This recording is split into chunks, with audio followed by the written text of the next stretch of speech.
अगर आप जनरेटर बंद करना चाहते हैं तो ये है, तो मैनुअल कर दीजिए। यहाँ से ये स्टॉप बटन में ये दाब दीजिए, और ये जो डीजी करके होता है इसे ऊपर रहेगा या ऊपर रहेगा, इसे नीचे कर देंगे।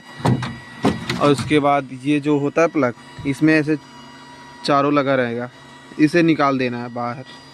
लगा निकाल के ये जो फ्यूज़ होता है, दो फ्यूज़ इसे लगा देना है, फिर निकाल लगा देना है।